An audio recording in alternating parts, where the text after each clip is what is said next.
فاعوذ باللہ من الشیطان الرجیم بسم اللہ الرحمن الرحیم وَإِذْ قَالَ رَبُّكَ لِلْمَلَائِكَةِ إِنِّي جَاعِلٌ فِي الْأَرْضِ خَلِيفَةً قَالُوا وَتَجْعَلُ فِيهَا مَنْ يُفْسِدُ فِيهَا وَيَسْفِكُ الدِّمَاءَ وَنَحْنُ نُسَبِّحُ بِحَمْدِكَ وَنُقَدِّسُ لَكَ قَالَ إِنِّي أَعْلَمُ مَا لَا تَعْلَمُونَ صدق اللہ العظیم۔ رب اشرح لي صدری ویسر لي امری واحلل عقدۃ من لسانی یفقہوا قولی۔ جیسا کہ میں نے عرض کیا تھا، سورہ بقرہ کے پہلے 4 رکوع نہایت اہم ہیں، نہایت جامع ہیں۔ پہلے 2 رکوعوں میں 3 قسم کے انسانوں کی وضاحت کی گئی، 3 قسم کے کردار کے نقشے کھینچ دیے گئے۔ تیسرے رکوع میں قرآن مجید کی دعوت کا خلاصہ آ گیا، توحید فی العقیدہ، توحید فی العمل، یعنی عبادت اللہ کی، ایمان بالرسالت، قرآن مجید کو منزل من اللہ کلام ماننا۔ اس میں اگر شک ہے تو جو بھی چیلنج تھا، اگر واقعتاً تمہیں شک ہے، حقیقت میں شک نہیں ہے، لیکن جیسا کہ تم کہہ رہے ہو کہ تمہیں شک ہے تو کوشش کرو اس کے مقابلے کی ایک صورت بنا لاؤ۔ پھر آخرت، جنت اور دوزخ، ان دونوں کا تذکرہ ہو گیا۔ پھر ایک خاص مسئلہ جو قرآن مجید کے اسلوب پر اعتراض کی شکل میں آیا کہ اس میں مچھر جیسی حقیر شے کا بھی تذکرہ ہے، اس کی حکمت بیان کر دی گئی کہ تشبیہ اور تمثیل میں ظاہر بات ہے کہ ممثل لہو اور ممثل بہی میں مناسبت چاہیے۔ جس چیز کے لیے تمثیل بیان کی جا رہی ہے، جس شے سے تمثیل بیان کی جا رہی ہے، ان میں مناسبت ہونی چاہیے، اس میں عظیم یا حقیر کا کوئی سوال نہیں۔ پھر یہ بات کہ جن لوگوں کے دلوں میں زیغ ہے، کجی ہے، وہ اس قرآن سے بھی ان کی ضلالت میں، گمراہی میں اضافہ ہوگا۔ جو لوگ طالب حق ہیں ان کو یہ قرآن مجید ہدایت دے گا، اور کن کو اللہ گمراہ کرتا ہے؟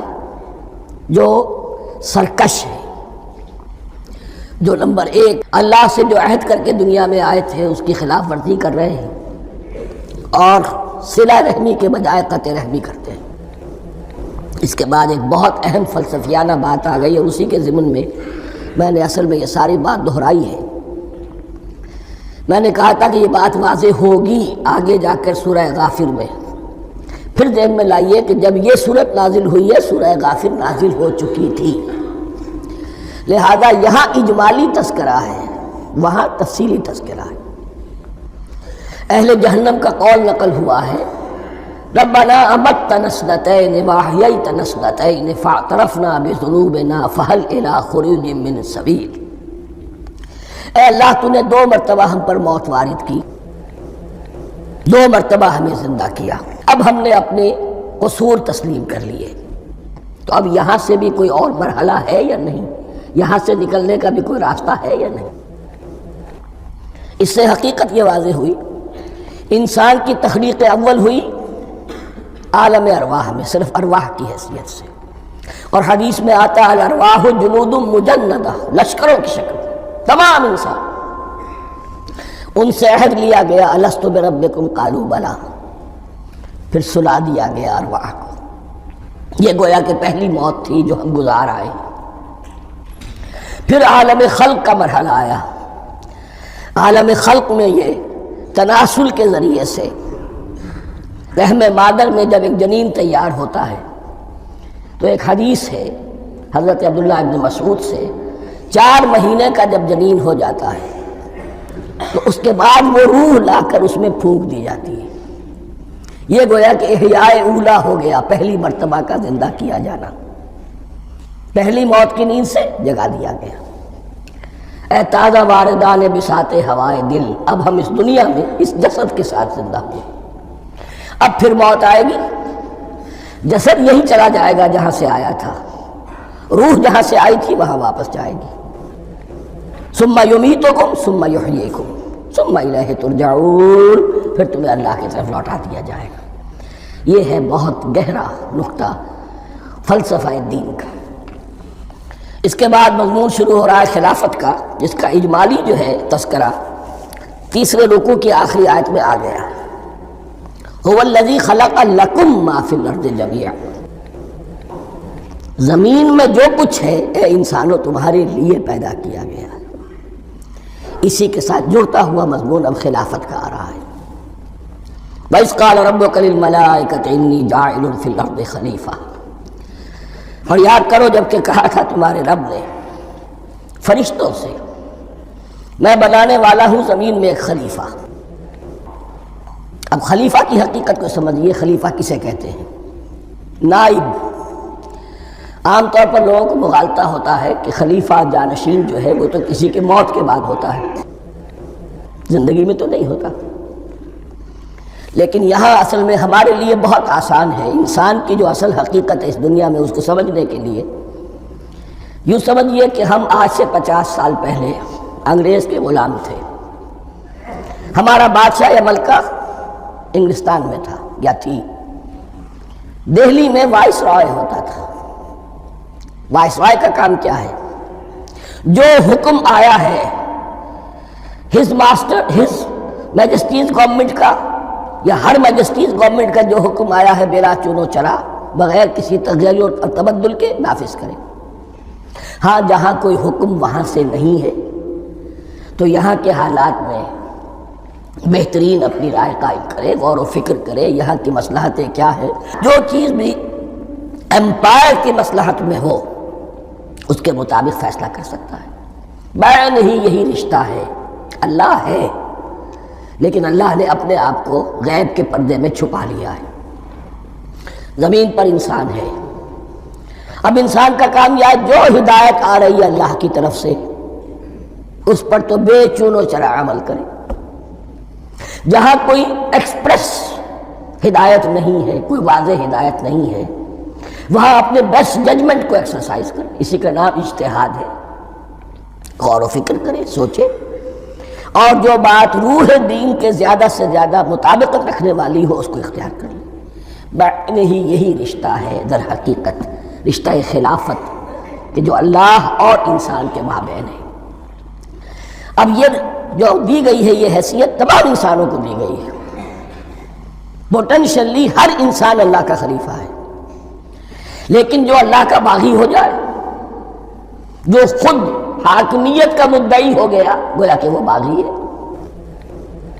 اب اگر شاہجہان بادشاہ تھا، اس کا کوئی ولی عہد تھا، اور ولی عہد جو ہے صبر نہیں کر سکتا، اپنے باپ کی زندگی ہی میں بغاوت کر دیتا ہے، حکومت حاصل کرنا چاہتا ہے، تو اب وہ کیا ہے؟ واجب القتل ہے۔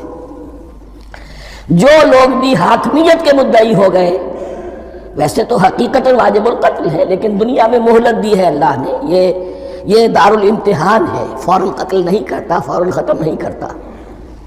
وَلَوْلَا كَلِمَةٌ سَبَقَتْ مِن رَبِّكَ إِلَىٰ أَجَلٍ مُّسَمًّى لَقُضِيَ بَيْنَهُمْ، اگر یہ پہلے بات طے نہ ہو چکی ہوتی، ایک وقت معین تک کے لیے انہیں مہلت اللہ نے نہ دی ہوتی تو اللہ فیصلہ چکا دیتا، لیکن مہلت دی ہے۔ لیکن کم سے کم اتنی سزا ملتی ہے کہ اب وہ خلافت کے حق سے محروم کر دیے گئے۔ گویا کہ اب خلافت دنیا میں ہوگی خلافت المسلمین، صرف وہی شخص کہ جو اللہ کو مانے اپنا حاکم مطلق، وہ خلافت کا اہل ہے۔ تو یہ چند باتیں خلافت کی اصل حقیقت کے ضمن میں یہیں پر سمجھ لیجیے۔ وَإِذْ قَالَ رَبُّكَ لِلْمَلَائِكَةِ إِنِّي جَاعِلٌ فِي الْأَرْضِ خَلِيفَةً قَالُوا أَتَجْعَلُ فِيهَا مَن يُفْسِدُ فِيهَا وَيَسْفِكُ الدِّمَاءَ وَنَحْنُ نُسَبِّحُ بِحَمْدِكَ وَنُقَدِّسُ لَكَ۔ اور یاد کرو جب کہ تمہارے رب نے کہا تھا فرشتوں سے کہ میں زمین میں خلیفہ بنانے والا ہوں، تو انہوں نے کہا کہ کیا تو بنائے گا اس میں جو فساد مچائے گا اس میں اور خوریزی کرے گا۔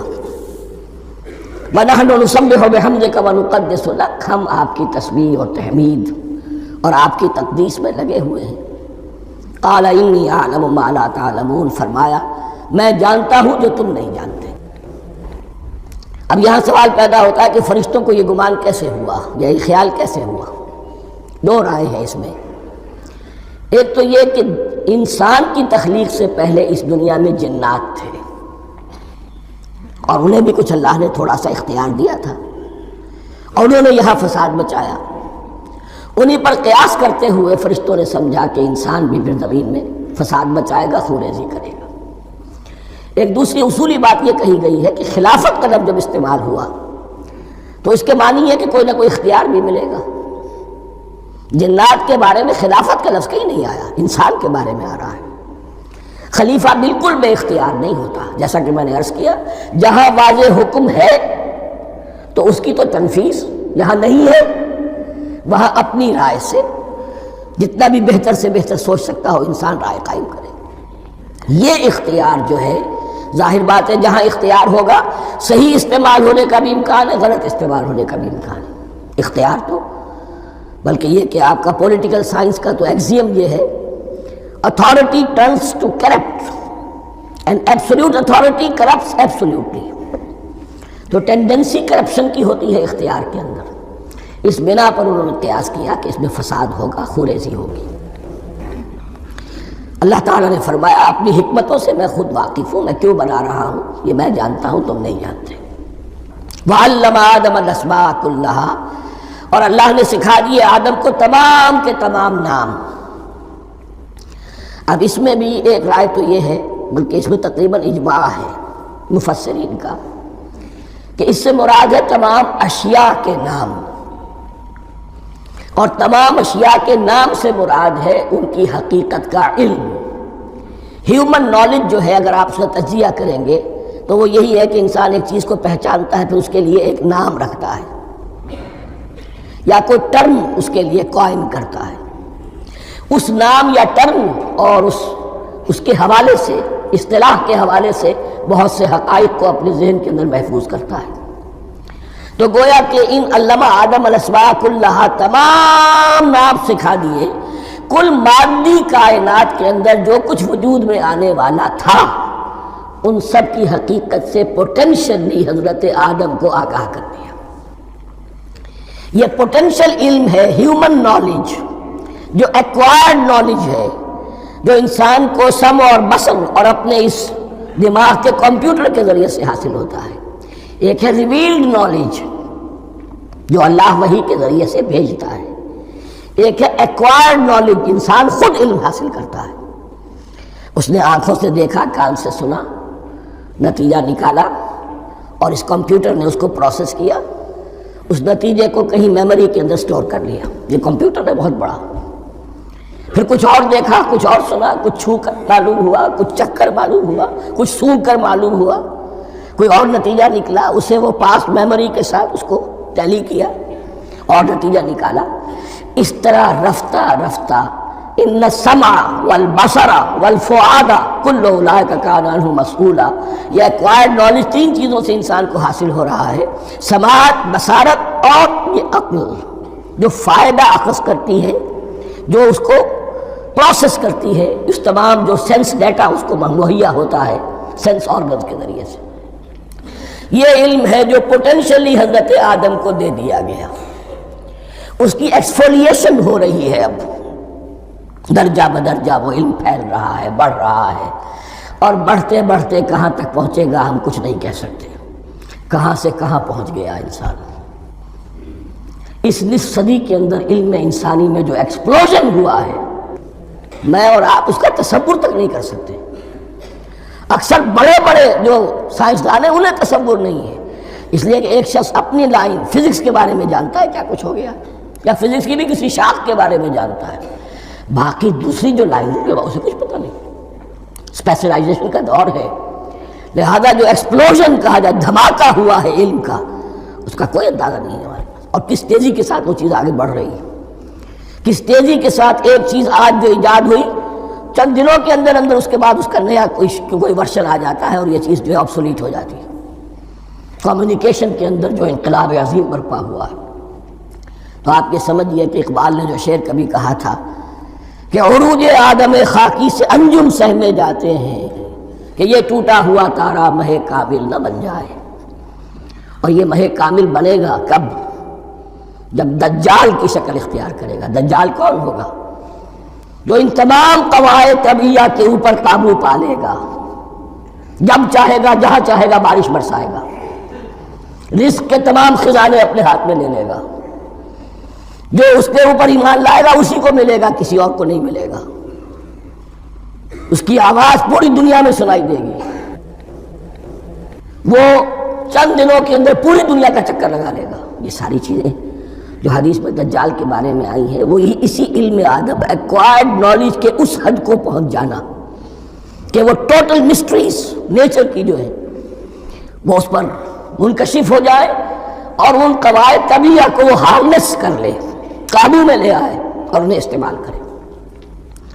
کبھی جب ہمارے کسی بہت 200-300ویں کوئی پیڑھی میں کوئی ہمارے جد امجد ہوں گے جنہوں نے کوئی چٹان دیکھی کہ گری، پتھر پر پتھر ٹکرایا تو آگ اس میں سے شعلہ نکلا، اس کا یہ مشاہدہ کافی ہو گیا آگ پیدا کرنے کے لیے۔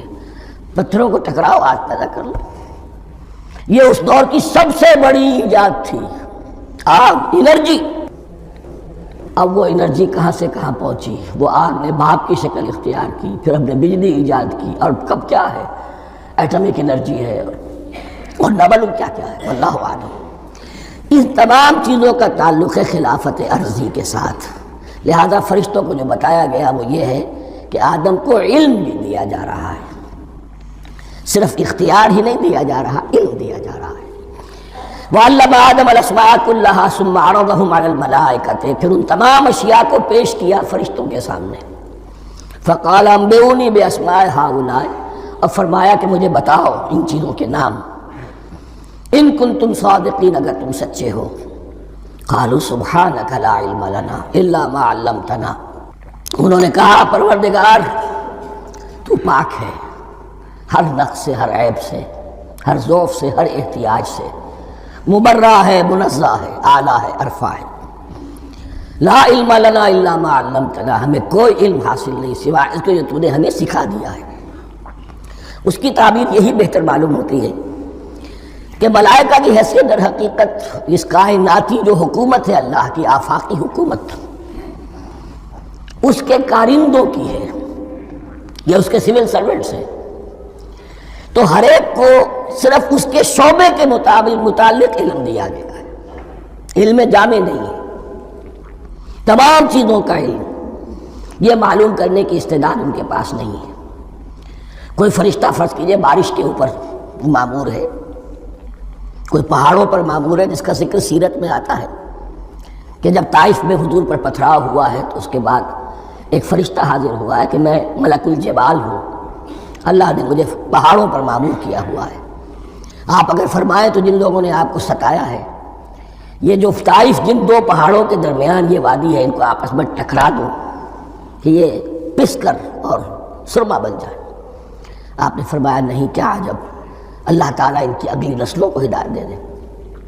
تو فرشتے ہیں، کوئی پہاڑوں پر مامور ہے، کوئی کسی خدمت پر مامور ہے، ان کو علم دیا گیا ہے صرف انہی کی اپنی جو بھی فرائض منصبی ہیں ان کے شعبے سے متعلق، کل نہیں۔ جامعیت جو ہے علم کی وہ ہے کہ جو حضرت آدم علیہ السلام کو پوٹینشلی دے دی گئی اور جو اب بڑھتے بڑھتے ایک بہت تراور درخت بن چکا۔ سبحانک لا علم لنا الا ما علمتنا انک انت العلیم الحکیم، یقیناً آپ ہی کی ذات ہے جو کل کے کل علم کی حامل ہے اور جس کے اوپر حکمت بھی، جس کی حکمت بھی کامل ہے، باقی تو ہر مخلوق میں سے ہر ایک کا علم ناقص رہے گا۔ العلیم، کل علم کا جاننے والا تو ہی ہے، الحکیم، کل حکمت وہ تو تیرے ہی پاس ہے۔ قال یا آدم انبئہم باسمائہم، اللہ نے فرمایا کہ آدم ان کو بتاؤ ان کے نام۔ فلما انباہم باسمائہم، تو جب انہوں نے بتا دیے ان کو، فرشتوں کو، ان کے نام، قال الم اقل لکم انی اعلم غیب السماوات والارض، تو اللہ نے فرمایا کہ میں نے کہا نہیں تھا کہ میں جانتا ہوں آسمانوں اور زمین کی تمام غائب چیزوں کو جو تمہاری نگاہوں سے بھی اوجھل ہے، غیب، میں ہر شے کا جاننے والا ہوں۔ وَأَعْلَمُ مَا تُبْدُونَ وَمَا كُنْتُمْ تَكْتُمُونَ، اور میں جانتا ہوں جو کچھ تم ظاہر کر رہے تھے، جو کچھ تم چھپا رہے تھے۔ چھپانے میں محسوس ہوتا ہے کہ ان کی خواہش یہ تھی کہ خلافت ہمیں ملے، ہم خدام ادب ہیں، ہر وقت تسبیح و تحمید اور تقدیس میں مصروف ہیں، جو حکم ملتا ہے بجا لاتے ہیں، تو یہ خلافت کسی اور مخلوق کو کیوں ملے؟ یہاں صرف یہ اور بتا دوں کہ یہ چونکہ اب ایک تیسری مخلوق کا ذکر بھی بعد میں آئے گا، 3 صاحب تشخص مخلوقات ہیں اللہ کی، صاحب تشخص، صاحب شعور، جن میں میں کا شعور ہے، انا، میں۔ ایک ملائکہ ہے، ان کی تخلیق نور سے ہوئی ہے۔ ایک انسان ہے جن کی تخلیق گارے سے ہوئی ہے۔ ایک جنات ہیں جن کی تخلیق آگ سے ہوئی ہے۔ باقی حیوانات ہیں، ان میں شعور تو ہے، خود شعوری نہیں ہے۔ Self consciousness, there is a world of difference between consciousness and self consciousness. انسان جب دیکھتا ہے تو اس کو یہ بھی معلوم ہے میں دیکھ رہا ہوں۔ کتا بلہ دیکھتا ہے، اسے یہ اندازہ نہیں ہوتا کہ میں دیکھ رہا ہوں۔ دیکھنے کا ایک نتیجہ ہے جو نکل آتا ہے، لیکن میں کا وجود نہیں ہے۔ یہ انا، سیلف، ایگو، یہ انسان میں ہے، جنات میں ہے، شعور میں اور فرشتوں میں ہے۔ ایک نوری مخلوق، ایک ناری مخلوق، ایک زمین کے اس کرسٹ میں، یہ جو مٹی اور گارے، مٹی کا اور پانی کا جو ملغوبہ ہے گارے کی شکل میں، اس سے بنا ہے۔ قال يا آدم انبئهم باسمائهم فلما انباهم باسمائهم قال الم اقل لكم اني اعلم غيب السماوات والارض واعلم ما تبدون وما كنتم تكتمون واذ قلنا للملائكه اسجدوا لآدم فسجدوا الا ابلیس۔ اور یاد کرو جب کہ ہم نے کہا فرشتوں سے سجدہ کرو سب کے سب آدم کو، جھک جاؤ آدم کے سامنے، فسجدوا، ان سب نے سجدہ کیا، الا ابلیس، سوائے ابلیس کے۔ پہلی بات تو یہ سمجھیے کہ تمام ملائکہ کے سجدے کی ضرورت کیا تھی؟ کیا یہ صرف تعظیماً تھا؟ اور تعظیماً اگر تھا تو کیا آدم خاکی کی تعظیم تھی یا کسی اور شے کی تعظیم تھی؟ مکی صورتوں میں یہ بات دو جگہ واضح کی گئی ہے۔ فَإِذَا سَوَّيْتُهُ وَنَفَخْتُ فِيهِ مِن رُوحِي فَقَعُوا لَهُ سَاجِدِينَ۔ جب میں اس آدم کی تخلیق مکمل کر لوں اور اس میں اپنی روح میں سے پھونک دوں، تب گر پڑنا اس کے سامنے سجدے میں۔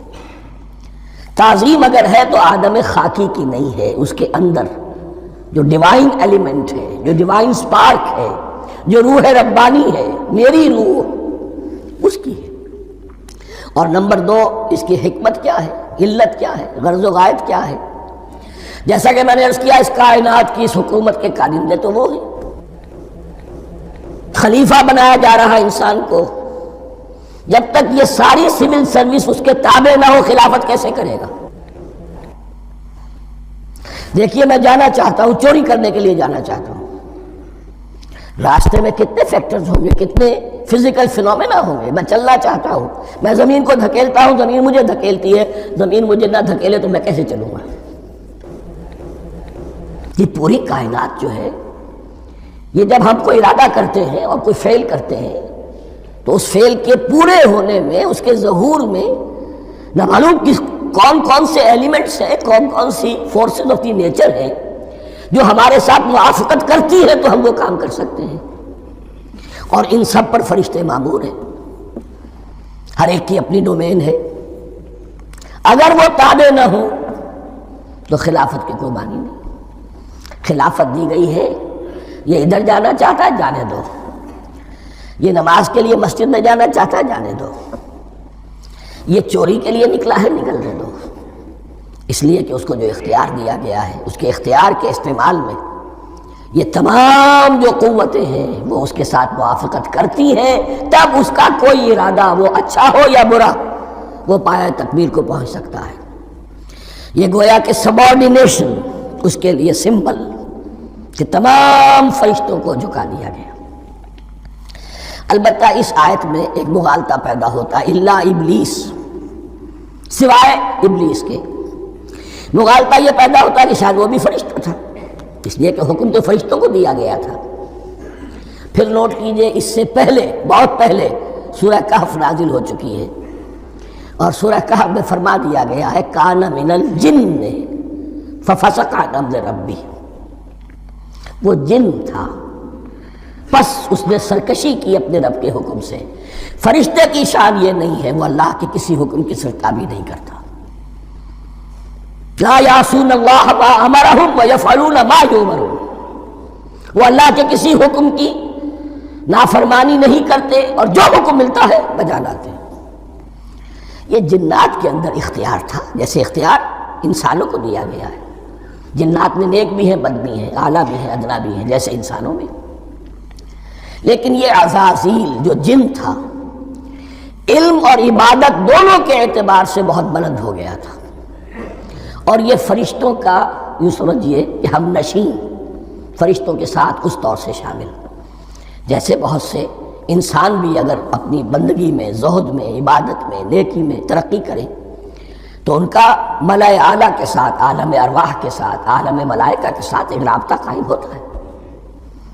اسی طریقے سے وہ جو عزازیل تھا، جن ہونے کے باوجود اپنی نیکی، عبادت، پارسائی اور اپنے علم میں فرشتوں سے بہت آگے تھا، اس لیے معلم الملکوت کی شکل اختیار کر چکا تھا۔ اس کو اپنی زون تھا یہ بات، جیسا کہ میں نے عرض کیا 7 مرتبہ قرآن میں یہ بات آئی ہے، قصہ ابلیس و آدم، کہ فرشتوں کو حکم ہوا کہ سجدہ کرو، سب جھک گئے، ابلیس نے سجدے سے انکار کر دیا 7 مرتبہ۔ یہ 7ویں مرتبہ ہے جو ہم پڑھ رہے ہیں، مصحف میں پہلی مرتبہ آ رہا ہے، ترتیب نزولی میں 7ویں مرتبہ آ رہا ہے۔ یہ آدم و ابلیس کا قصہ اس سے آگے سورہ اعراف میں آئے گا، پھر سورہ ہجر میں آئے گا، سورہ بنی اسرائیل میں آئے گا، سورہ کہف میں آئے گا، سورہ طٰہٰ میں آئے گا، سورہ صاد میں آئے گا، 6 مرتبہ مکی قرآن میں، 1 مرتبہ یہاں۔ تو یہاں اشارہ نہیں کیا، اس لیے مغالطہ ہو سکتا ہے، لیکن یہ کہ سورہ کہف میں آپ کو بتا چکا ہوں، کان من الجن ففسق عن امر ربہ، اس نے اپنے رب کے حکم سے سرتابی۔ ابلیس اس کا صفاتی نام ہے اب، اس لیے کہ ابلس یبلس کے معنی ہوتے ہیں مایوس ہو جانا، یہ اللہ کی رحمت سے بالکل مایوس ہے، اور مایوس جو ہو جائے وہ شیطان ہو جاتا ہے۔ اب میرا تو چھٹکارا نہیں ہے، جتنوں کو برباد کر سکوں کروں، میری تو عاقبت خراب ہو چکی ہے، جتنوں کو اپنے ساتھ، ہم تو ڈوبے ہیں صنم، تم کو بھی لے ڈوبیں گے۔ اب وہ شیطان اس معنی میں کہ انسان کی عداوت اس کی گھٹی میں پڑ گئی، اس نے اللہ سے پھر اجازت بھی لی کہ مجھے مہلت دے دے، یوم یبعثون، قیامت تک کے دن کے لیے، تو میں ثابت کر دوں گا کہ یہ آدم اس رتبے کا حقدار نہ تھا، مستحق نہ تھا جو اسے دیا گیا۔ انا خیر منہ، میں اس سے بہتر ہوں، خلقتنی من نار وخلقتہ من طین، تو نے مجھے آگ سے بنایا، اسے گارے سے بنایا۔ لیکن یہ تکبر ہے در حقیقت کہ جس نے اسے راندہ درگاہ حق کر دیا۔ وَإِذْ قُلْنَا لِلْمَلَائِكَةِ اسْجُدُوا لِآدَمَ فَسَجَدُوا إِلَّا إِبْلِيسَ أَبَىٰ وَاسْتَكْبَرَ، ابا اس نے انکار کیا، واستکبر اور تکبر کیا، استکبار کیا، وَكَانَ مِنَ الْكَافِرِينَ۔ کانا عربی زبان میں 2 طرح کا ہوتا ہے، تامہ، ناقصہ۔ ایک معنی یہ ہو سکتے ہیں کہ ہو گیا، اب اپنے اس استکبار اور انکار کی وجہ سے کانا من الکافرین، وہ کافروں میں سے ہو گیا۔ ایک کانا تامہ ہوتا تھا ہی کافروں میں سے، یعنی اس کے اندر سرکشی چھپی ہوئی تھی، اب ظاہر ہو گئی۔ یہ معاملہ ہوتا ہے، کسی شخص کی بدنیتی اس کے اوپر پردے پڑے رہتے ہیں نیکی کے، زہد کے، کسی خاص وقت میں آ کر وہ ننگا ہو جاتا ہے، اور جو اس کے اندر تھا اصل، اس کی حقیقت وہ سامنے آ جاتی ہے۔ اس کا امکان ہے، تو دونوں معنی اس کے ہو سکتے ہیں۔